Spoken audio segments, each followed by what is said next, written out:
What's cracking, everybody? Welcome back to the channel. New video.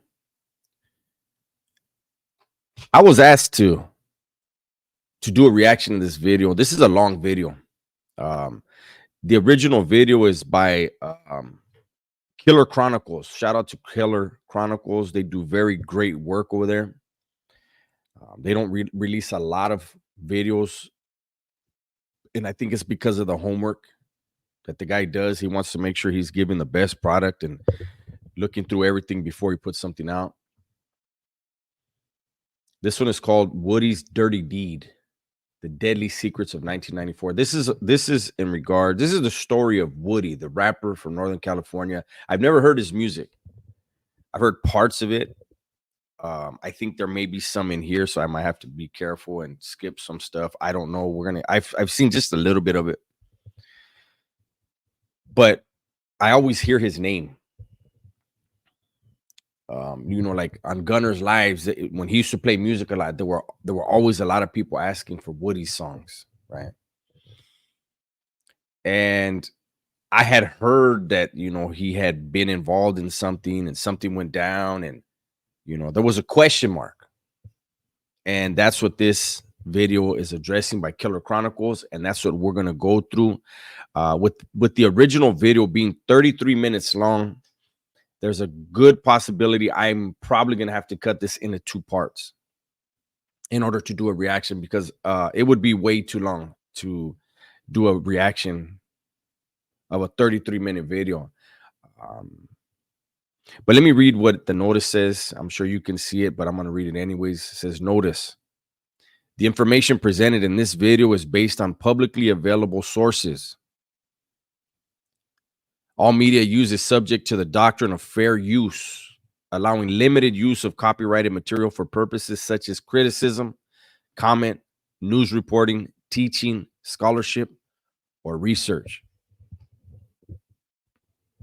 For us, it's not going to be criticism. It's going to be commenting, teaching, as well as research. I didn't have to say that, but I just felt like it. Let's get to the video. If you were to listen to the lyrics of a rapper named Woodie from Northern California, you might notice frequent references to the year 1994. We got the pistol chamber smoking. We trying to tell you motherfuckers back in 94. We keep our pistol cocked up and they up ready for war.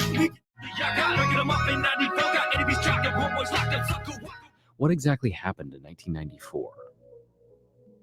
Almost 30 years later, a shroud of mystery surrounds this year. So we decided to look into it. We hope that this video... That is a trip, though. Like years later to keep rapping about 94. To me, that means there was, of course, a huge significance to that year. I don't know. I don't know if that's the year he started banging. I highly doubt that. But obviously, it's something there, and maybe it's something that was weighing on him. As we go through this documentary, we'll hopefully draw a better conclusion. But to me, it's something obviously that had a great impact on him that year. Will finally provide some answers. Here's everything we uncovered. So we might as well start at the present, and that's easy. Because for Gabriel Snoop Roberson, the present has more or less stayed the same for the last 28 years. Since March 19th, 1995, when he was just 17 years old, Gabe Roberson has spent every single day of his life inside the cell of a California jail or prison. Gabe was convicted of a murder that happened decades ago, during a time in California where gang violence was responsible for thousands of murders every year, and seized the attention of not just state leaders, but the national media and the White House. By contrast, nowadays, virtually all of the deadly violence of the 1990s is long forgotten. True story. And that's the thing that we talk about a lot, and on my channel at least, how, and that's why I do a lot of the videos I do. I don't get how people are still trying to dabble in that lifestyle. It's dead. It's dying. And that era has passed. You know, in the 90s, in the 80s, especially in the 80s and 90s, it got very ugly very fast. There was a lot of people dying. You know, now it just seems like it's more of a, it's done more for clout, but there are still those that take it very serious. Anyways, And many of the people who went to prison for murder or manslaughter around that time have been released from prison too. Neither of those are true in Gabe's case. He's stuck in a cell with no chance at parole for years, and in all likelihood will remain behind bars for decades to come. But at the same time, Gabe's case is far from forgotten. And if you go to Antioch, California, and talk to folks, you'll find that many strongly believe Gabe has lost his entire adulthood over a crime he never committed. In this video, we'll attempt to explain the history behind his case. real quick. And I met several dudes that did decades. One I know did 24, 25 years. Another I know did over 30. And these two I know for a fact were innocent. In one of them's case, it was a family member of his that did it. That family member never sent him a dollar, never sent him a package, never sent him a letter, never sent him a card, didn't look after his 3 kids, his 2 daughters and his son. You know, that's just another glimpse, man. When I tell people, you know, you think you got homies, you know, you think you're willing to do this, that, and whatever for the neighborhood, which is cool. You know, that's what you want to do, but understand you're doing it. You're going to do that time. If you survive whatever it is, you're going to do that time on your own, and your homies ain't going to remember you. They don't have time. Just like when you're out there doing your thing and you ain't writing your homeboys, the ones that were busted before you. Don't expect anyone else to write you or take care of you, even the ones that you're doing time for. The gang beefs behind the deadly shooting that ruined a girl's coming-of-age party, and how the voice of just one man was able to keep the case of Gabriel Snoop Roberson from being forgotten. Let's go back to the early 1990s in East Contra Costa County, a place we've covered before in another video. Nowadays, the area's biggest city of Antioch is known as a haven for drugs, crime, gang violence, and a notorious kidnapping by a child molester. But back in the 1990s, Antioch sat at the crossroads between being a farm town and a quiet bedroom community, and was little more than a blip on the radar to folks who lived outside of the immediate area.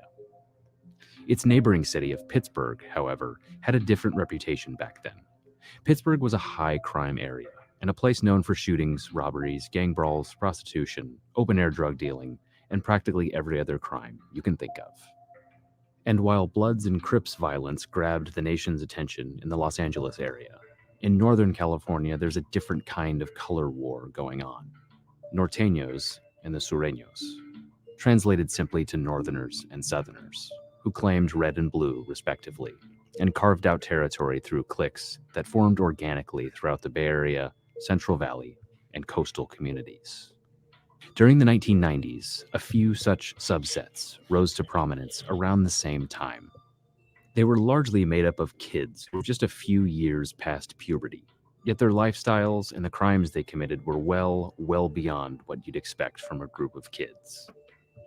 The prominent Sureño gang in Pittsburgh at that time was Los Monkeys Trece, or LMT, whose territory centered around West Boulevard.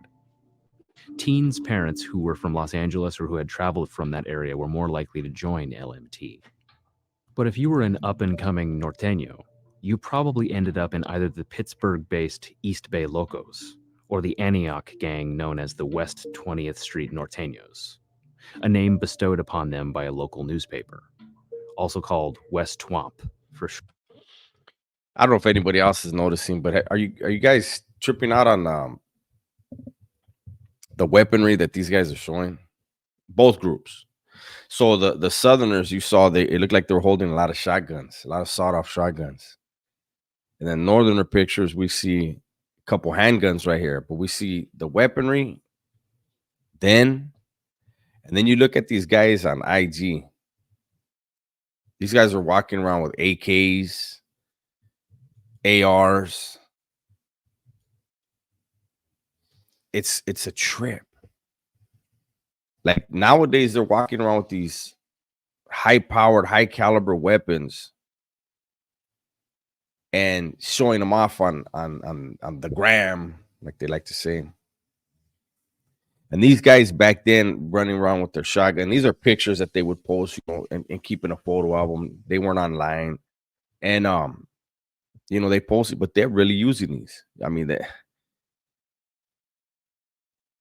they're not high capacity magazine gun. These guys got revolvers. The other guys had shotguns, but these people were really laying it down with these guns. It's like the Wild West, right? Compared to what you see now. Short.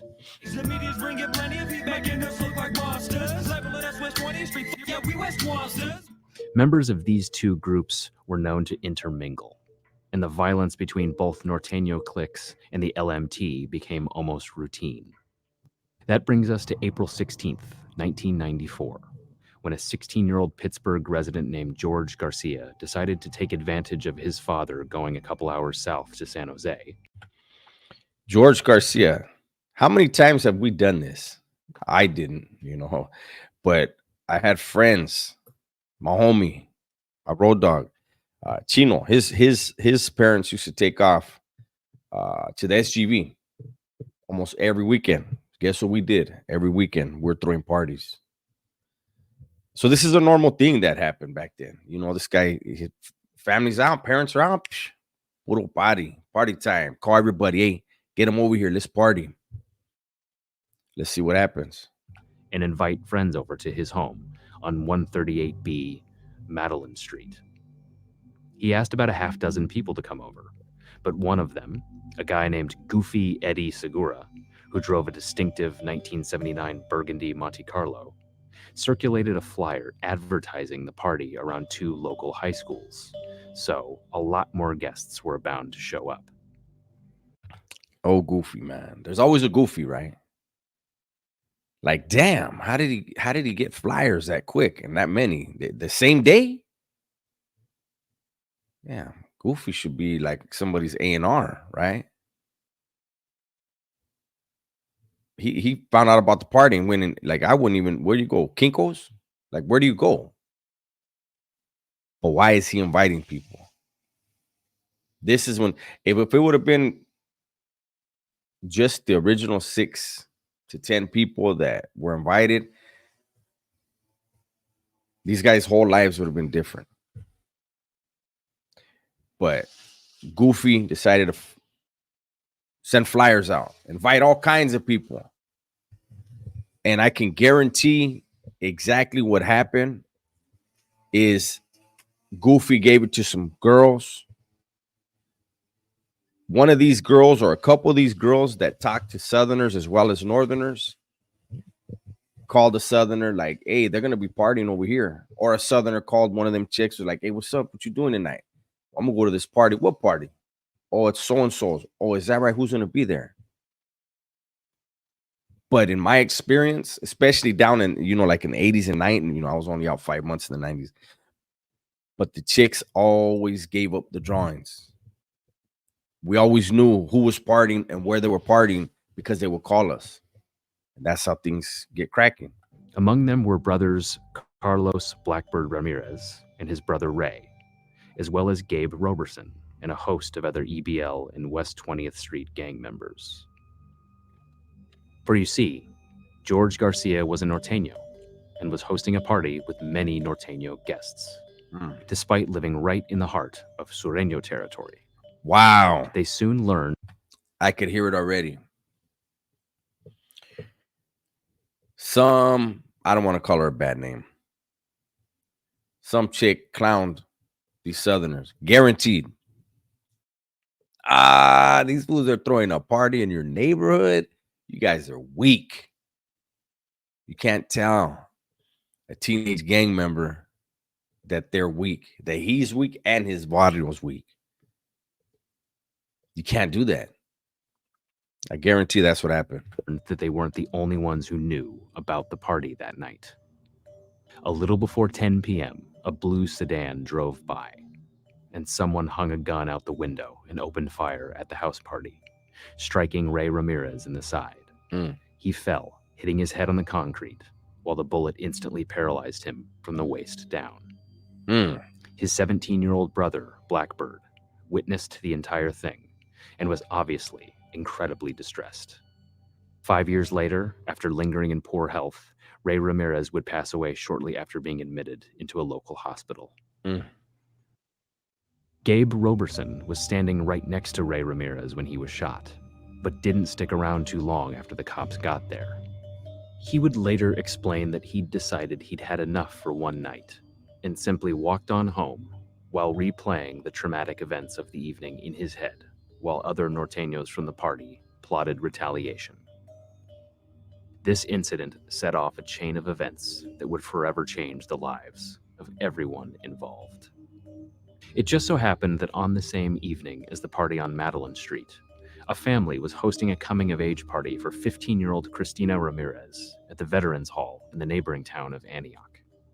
So this is the same night, right? Known as a quinceañera, Sounds right. the celebration was set to go well into the night, fully catered with food, beer, and music.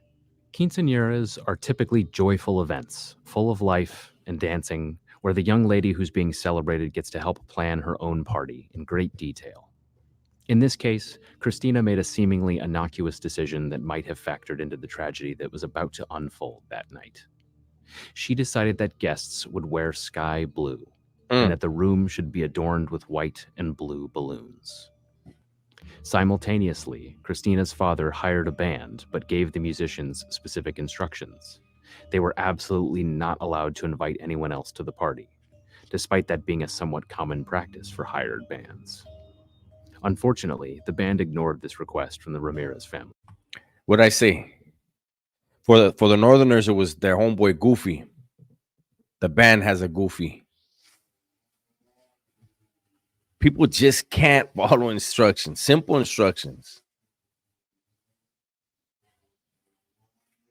Yeah.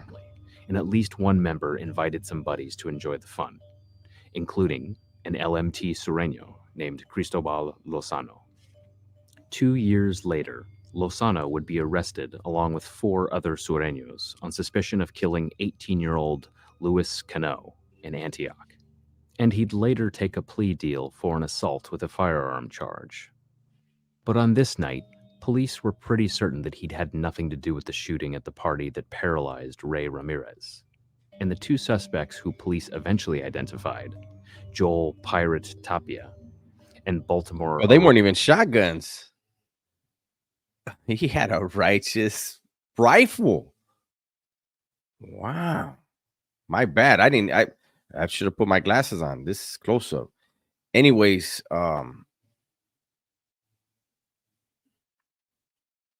so there was, you guys, those of you that are not old enough, that aren't my age or these guys' age, this was at a time when there weren't cell phones, unless you had the brick cell phone, but you had to be like we're balling to have that. This was a time where this is 1994. So if anything, they had pagers. So people had to been, as soon as that shooting happened at the Northern Party, there were phone calls being made everywhere. Hey, where these dudes at? Hey, does anybody know where they'll be tonight? And unfortunately, this young girl was having her quinceañera the same night, and somebody in the band decided they needed to let people know where the party was, and the pagers were chirping everywhere. Arroyo were never charged with shooting Ray, but they were known LMT Sureños who were both implicated in other unrelated acts of gang violence. At any rate, the quinceañera was coming to an end a little before 1 a.m. on the morning of the 17th, when party guests noticed a subtle disruption. A young man, whom no one invited, opened the door to the Veterans Hall and peeked inside, appearing to carefully inspect each table of attendees. He appeared to fixate on Cristobal Lozano. Then he closed the door and left. Multiple attendees would later identify this person as Goofy Eddie Segura. Big Goofy. What happens to Goofy? I'm curious. What's gonna wind up happening with Goofy? Had arrived in his Monte Carlo with a carload full of norteños. Around the same time, one of Christina's friends came up to her and told her, "There's a bunch of norteños outside." Christina replied that someone should tell an adult. But before long, two more young men burst into the veterans' hall, one armed with a revolver, the other with a sawed-off shotgun.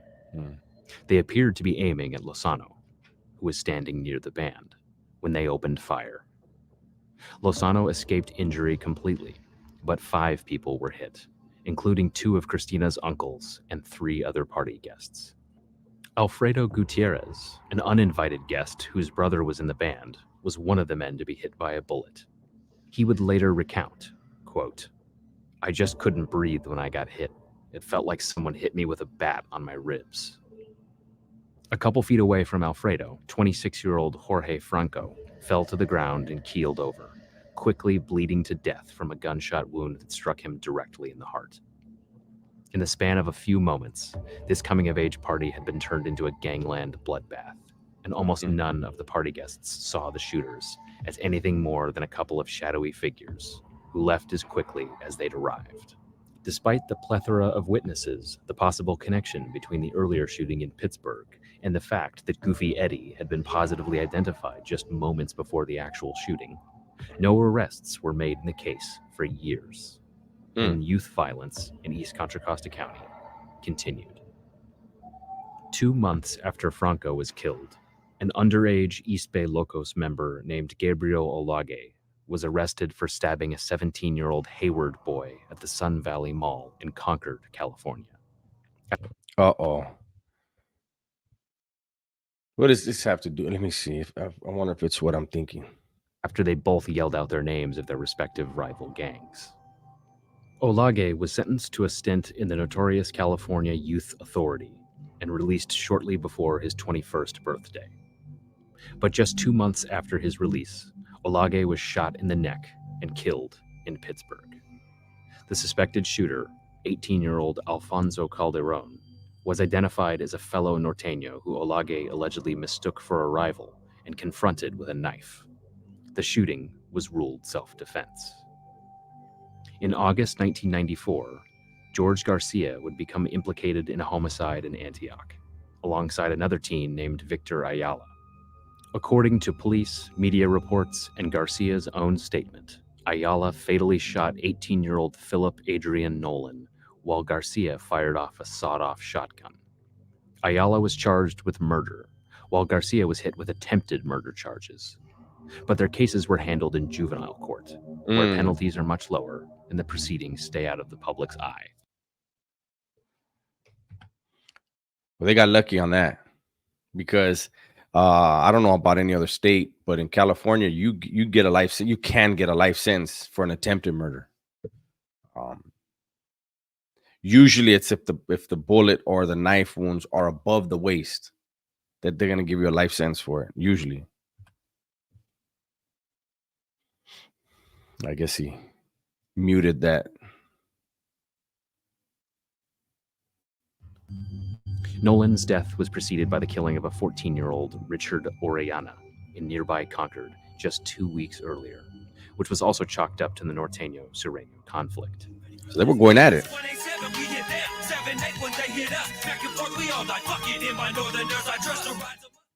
The following month, there it is, back and forth. We're all gonna die.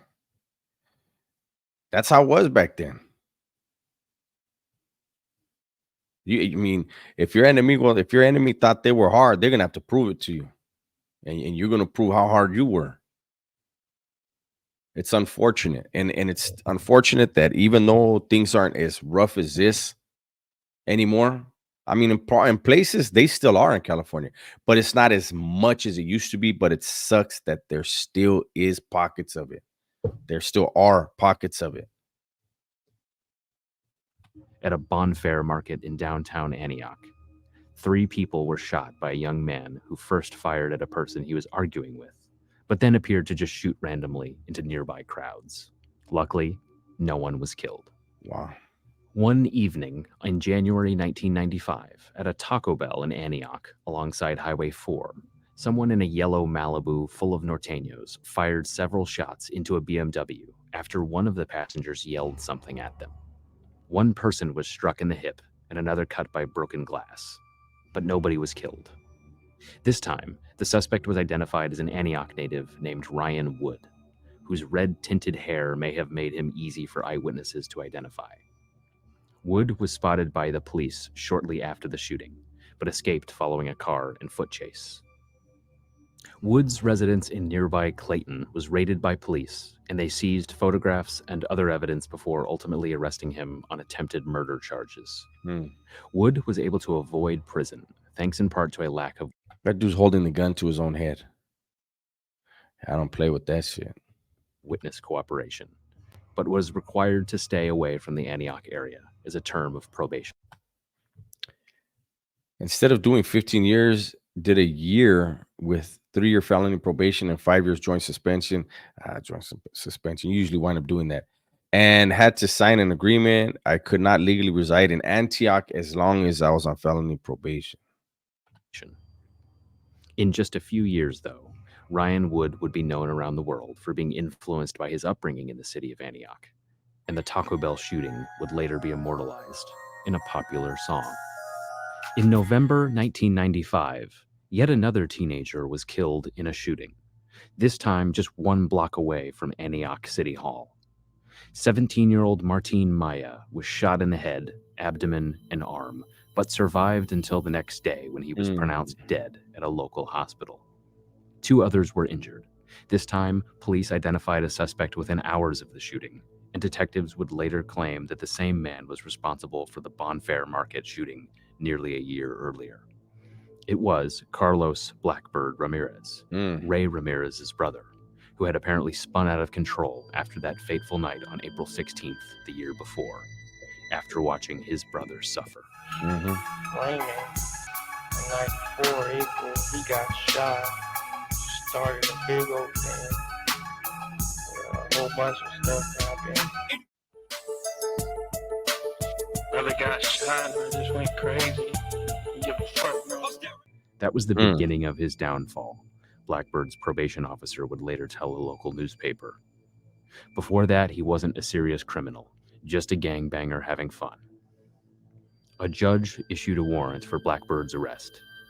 The only problem was, around this time, Blackbird seemingly vanished. Not Antioch police or other local agencies, nor even the U.S. Marshals could find him, and they theorized that he had fled to Mexico. Blackbird is gone, but the funk don't stop.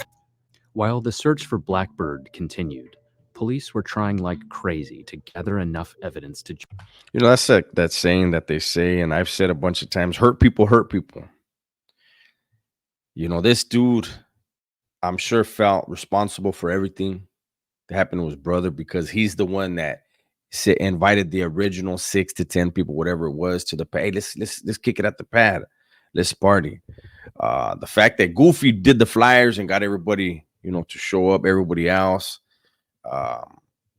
he's not going to look at it like that. He's going to look at it as whoever got invited because he is the one that said, hey, let's throw this party. And whatever happened to his brother happened because he, Blackbird, feels if I wouldn't even said, hey, let's have a party, none of this would have happened. So I could see him spiraling, especially having to look at his brother. And like they said earlier, in poor health, he never regained any type of probably the old vigor. You know, he probably looked at him and never saw his old brother. You know, he saw something else and it tore him up. And that's why he's going to do whatever he wants to do. Like he said, when you heard his voice, he said, fuck it. Justified charging him with the murder of Jorge Franco at the Veterans Hall. But so far, they were striking out. They were certain that Blackbird was the man wielding a sawed-off shotgun. But as the manhunt showed no signs of ending, Detective Leonard Orman of the Antioch Police Department concentrated his efforts on identifying the second gunman. And by February 1996, Orman was pretty sure that it was Gabe Snoop Roberson, who had fired the revolver at other party guests. Orman traveled down to meet Snoop at Susanville Prison. where he had been serving a sentence for home burglary and robbery charges. Snoop had been behind bars since the year before, when he was still just 17. But now, as a very young adult, had been transferred to the California prison system. Their conversation went like this. Orman spoke with Snoop casually about Ray Ramirez being paralyzed. But then his tone changed.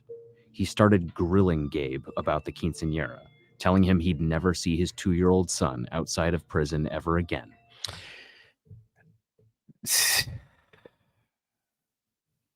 Listen, I don't want to see nobody gangbanging. I don't want to see nobody committing acts of violence, criming it, all this shit, right? But understand something. You do not have to answer a damn question. You do not have to go to an interview. They want to, if they force you to interview, you just sit there and look at them and tell them, I need an attorney. This is a situation where you had an 18-year-old kid wanting to go home, thinking I'm going home in a few months, probably thought, like a lot of people think, let me say a couple things just to see what they know. And that little shit that they say winds up getting twisted up. I don't know what happened. Well, hopefully he's in a show, but you're incarcerated. You're in state prison. You could have said, man, I ain't going to that. As soon as you walked in, you saw I was a guy. Hey, who are you? I'm good. Escort me back to my cell. I'm cool. I don't want to have nothing to do with this. I don't know what this is about. But he was a kid, and so I'm telling you right now, you ever get caught up in something, and even if you never did anything, because that's the thing, we don't know that he really is the shooter. For a fact, there was 2 people that knew, and one's no longer on earth. I'm sure there's other people, that the ones that were in the car, that know. And if this dude wasn't the shooter, that's a sign. That's a lesson for everybody. Even when you're innocent, you say, nah, I'm cool. I ain't having no interview. I need an attorney before I talk to this cat. Because look at what happens. And that if he admitted guilt, he'd be dealt with more leniently. Oh, wow. Gabe offered denial after denial. Cool. Then completely broke down, effectively ending the conversation. Orman returned back to Antioch without a confession, but 9 months later, the Contra Costa district attorney decided he didn't need one. Gabe was charged with 1 count of murder for Jorge Franco and 4 counts of attempted murder for the party guests who were in the line of fire. There was a shooting. I was never questioned. Almost 2 years went by. I was in prison for something else. It's the only time I've ever been locked up in my life. And they came and questioned me. I just told them I didn't know. I knew I didn't do it, but I didn't know who did it. But they told me if I didn't want to cooperate, had me placed in the hole. So I got placed in the hole. The hole, see how it works? He didn't break a rule. He just refused to cooperate and help the state prosecute one of his homeboys. And they put him in the hole in prison. Administrative segregation is what they call it. They lock you in a cell and you stay in your cell by yourself all day. Basically, it's isolate you. My parole date, the detective came back and told me I was being charged. The case was strung together thusly.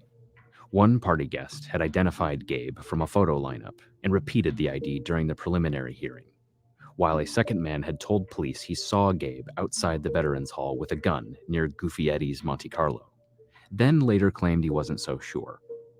It was that and a whole pile of gang evidence, detailing not just Gabe's ties to the West 20th Street Norteños, but other crimes committed by other gang members, including some like George Garcia, who turned away from the gang after the Philip Nolan homicide and was now a government cooperator. Ironically, prosecutors theorized that Franco's killers had gotten the guns from Garcia's co-defendant, Victor Ayala, who loaned them to other Norteños while he was in jail for killing Philip Nolan. One thing jurors were not allowed to see was the conversation between Detective Orman and Gabe, as Judge Wayne Westover explained the offers of leniency in an attempt to elicit a confession had gone too far. Quote, I think the officer just went 1 step beyond with what he's done here. I've heard his interviews before and upheld them, but I think this one is different. Hmm. Gabe was brought back to the Contra Costa County Jail, and his trial started in early 1997. As expected, prosecutor McGregor Scott brought forth both gang members and several party guests as witnesses. One, a former norteño named Miguel Fregoso, who'd claimed that he'd seen Gabe outside the Veterans Hall, now waffled. Quote, "I don't remember. I don't know. It kind of looked like him, but I'm not sure." Only one person positively identified Gabe as the shooter in court. He was Alfredo Ramirez, a 46-year-old Salinas resident who had been shot in the chest and was both Christina and Jorge's uncle. Ramirez did not waver in his identification, other than insisting that he did not feel the effects of the beer he drank that night because he was dancing. But towards the end of the trial, a seemingly insignificant detail came out. As the trial was ending, Detective Orman testified that Alfredo Ramirez had initially offered a description of the shooter with one very specific detail that could not have applied to Gabe. He had distinctive blondish red or reddish blonde hair. And I'm gonna tell you, in my case, it's a trip. In my case, all the descriptions of the guy that the victim said was shooting, 5'11" to 6 foot, no facial hair, slick back hair, and I mean me, I'm not 5'11" or 6 foot. I had a mustache, and that just went out the window. You know what I mean? Now, yeah, I'm the one that did it, but what they described and what they convicted were two totally different things. Nevertheless, Alfredo had identified Gabe in both a photo lineup and in court. So when jurors began to deliberate, they were heavily leaning towards guilt. But days into deliberation, there was still one holdout who didn't have faith that Alfredo was sober enough to identify the shooter. A mistrial was declared, and McGregor Scott was taken off the case and replaced by another deputy district attorney, John Cope. At Gabe's second trial 5 months later, his luck ran out. He was convicted of murder, all of the attempted murders, gang charges, and enhancements for use of a gun, leaving him with a sentence of life and then some. My homie Snoop gotta be deceased and come back 5 times before he's released. At age 18, swiped off the streets and set up by these punk police convicted of... Quote, "I'm glad he got it because that's what he deserves," Oscar Franco, Jorge's brother, told reporters. Gabe was returned to prison, and when the door slammed shut behind him, there was no reason to think that his case would ever get widely spoken of or paid attention to again. It had received minimal media coverage, with reporters in the area much more intrigued by the manhunt for Blackbird. But the following year, that changed drastically. In early 1998, Ryan Wood, the West 20th Street norteño who'd been involved in the Antioch Taco Bell shooting, kicked off his career as a rapper, and from then on was forever known by his stage name, Woodie. Woodie took interest in breakdancing and hip-hop at an early age and started rapping in high school.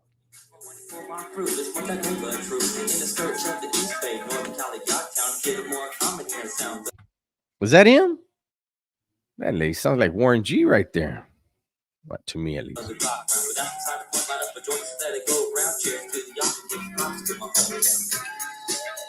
Let me pause that again, because it seems like that's more than 10 seconds. Let's see how this ties in. Despite some significant hurdles, he was white in an era where Vanilla Ice had made a mockery of white rappers. He was self-funded. His hometown lacked major street credibility at that time. He produced his own beats, and he lacked mainstream acceptance or distribution. His debut album, Yak Influenced, began generating a buzz. Woodie started selling the album out of his own trunk in the spirit of a Bay Area rap entrepreneurial spirit that became widespread in the early 2000s, but eventually started stocking the shelves of local record shops. In the blink of an eye, Yak Influence was being sold out of Tower Records, Sam Goody, and other major chains.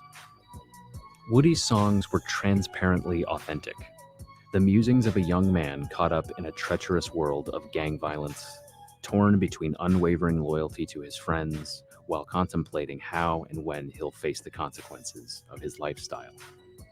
He spoke not just about gang violence, but the dilemma of being caught between the streets in his own family, and also spoke about real-life events with piercing accuracy.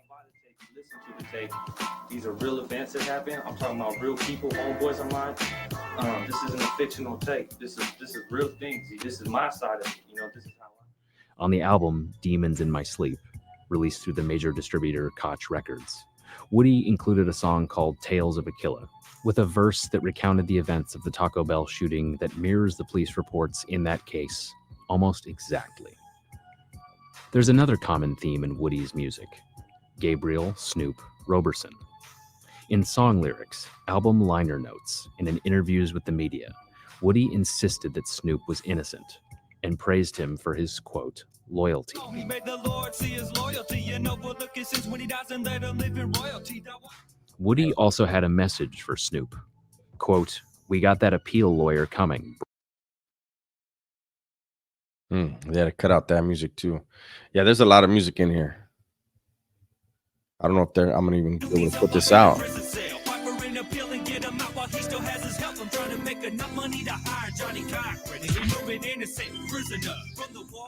As Woodie's fan base grew and the phenomenon of anonymous internet forums began to spread in the early 2000s, fans across the United States grew curious about this person, Snoop, that they kept hearing about in songs. The local newspaper even took notice and aired an interview where Woodie gave his side to not just Snoop's case, but several other high-profile incidents in East Contra Costa County. The cops and the DA might have won in court, but Woodie was winning on public relations. However, this had no bearing on Snoop's case. He lost his appeal and continued to serve out his life sentence, with no other legal options available. I don't know what it would feel like. I can't even imagine what it would feel like to be sitting in prison with a life sentence for something you know you didn't do. That's rough. I mean, I'm sure maybe he's thinking, maybe when you're in that situation, you think of the things you got away with and you're like, you know what? I know I'm doing time for them things. But damn, that would be hard. As Woodie's rap career was just taking off, yet another tragedy occurred in July of 1998. After a manhunt that lasted 4 years, Blackbird surfaced in Antioch, but he would never end up in police custody. He allegedly showed up at the home of his ex-girlfriend, took their 2 kids, and barricaded himself inside the house for what turned out to be a multi-day standoff. Damn day. In the end, both Blackbird and his daughters were dead from gunshot wounds. Police announced that Blackbird had killed the girls and then turned the... It was the second such standoff in Antioch to end this way within a relatively short period of time. But friends and family members of Blackbird have rejected this version of events, with Woodie insisting that Blackbird and his children were killed by police, pointing to the fact that he had suffered 2 fatal gunshot wounds to the head as evidence of this. Perhaps to push back against this narrative, Antioch police released tapes of the standoff. While those tapes were released to the media, no versions have surfaced online, and the Antioch Police Department says they have since been destroyed. All that's left are online articles where journalists recounted what they heard. Woodie was devastated by the death of Blackbird. They're trying to lock all of us up. They might have killed the babies and loads. They knew that Snoop didn't kill nobody and sentenced him to the most. No, got them. Pick a start as Blackbird tonight. I'm chopping it up with my big homie. He might be gone, but he's still in my life. Impossible to separate us, but one is the same spirit. His flesh is gone, but his soul is on. And when he speaks to me, I hear it. You know, to get gave out, homie. But for that, I'll be with you right there without a second thought. Blackbird, dead and tight. As the years ticked on, Woodie's rap career continued forward, and his fan base got bigger and bigger. He got a this is a whole lot of devastation, man. You know, I hope you guys are paying attention to that. All from one party. One party. Damn, babies came up missing. That family, like, damn. That family, I'm sure, still can't get over the loss. That's a lot, man. major record deal from Koch Records, but also continued putting albums out on his own label, East Coco Records, and became known as a local legend. He continued to rap about Snoop's loyalty and how he was wrongfully convicted, with lyrics that seemed to hint at the identity of the real perpetrator. Just as love, I can't appreciate enough the days like this I live to see. If it wasn't for a homie like Snoop, Snoop would be me. And although Blackbird ain't here to share it, but didn't have a clue that I would soon be gunning for revenge. For my enemies that paralyze and slowly seal the fate of my blood, brother. Wait, what the Bible gotta say. If my family's hurting anyway, somebody's gotta pay for its homies. Right, police say forever Snoop's locked down. He's innocent, you can ask the yacht town. I do my devour, strip that away from his reputation in the late night hour show. Shower, let the situation sour with fun, but ain't no stopping the popping that gets to dropping these pumps. I found my Around 2002, Woodie moved to Paradise, California, a small town in the foothills of the Sierra Nevada, where he started meeting new people. Shortly thereafter, Woodie's music started to take on a darker tone. Lyrics about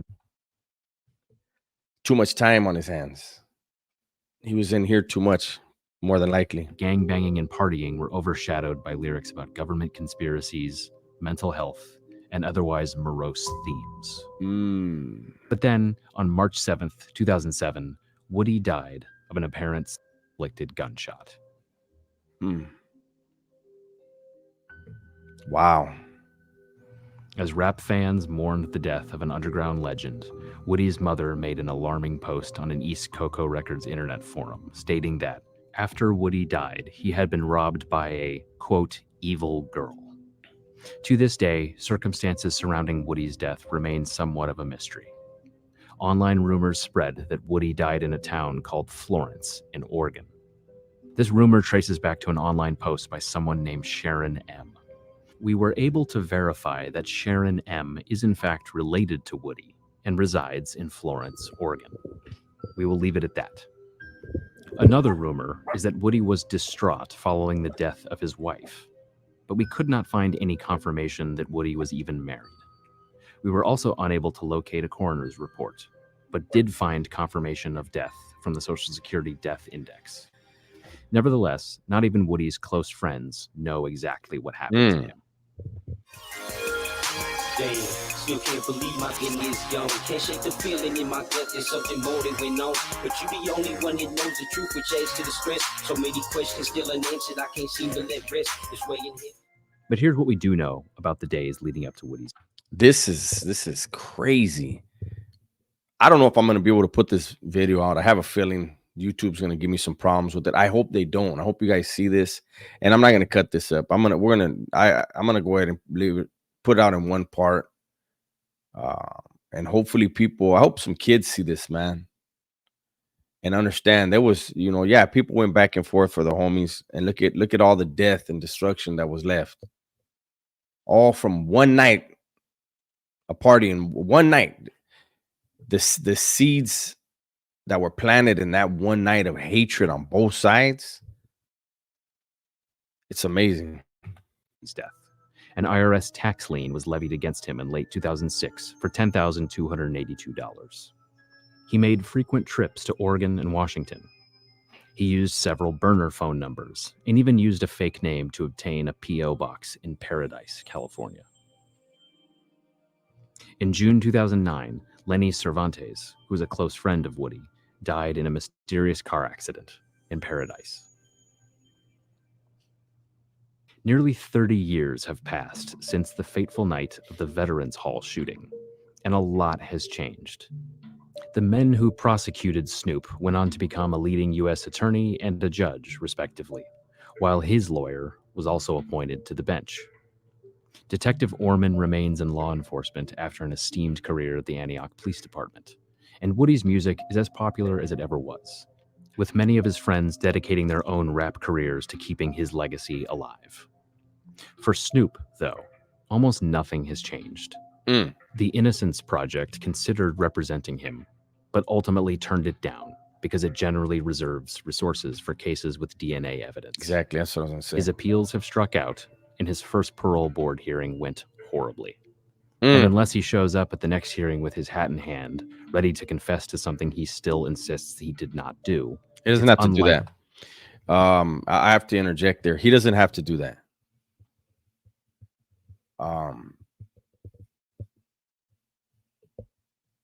He's been down over 30 years. There's case law. I can't remember what the case law is. And I say this because one of the two guys that I told you I did time with that was innocent, he never admitted his guilt.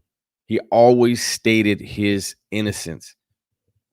However, he did all of the self-help and was able to talk about the things that he did do, not snitching on other people, but as far as how he was able to justify that, he had developed insight into his criminality because he was a criminal. He just wasn't guilty of the murder that he was incarcerated for. And there's case law that after a certain, I think it's 27 years, the case law says the life crime isn't what has bearing. But anyways, I'm gonna go ahead and bring this to a close. And hopefully you guys enjoyed this video. I know it's long, but hopefully you enjoyed it. Everybody, please be safe, be smart, and tell the ones you love that you love them.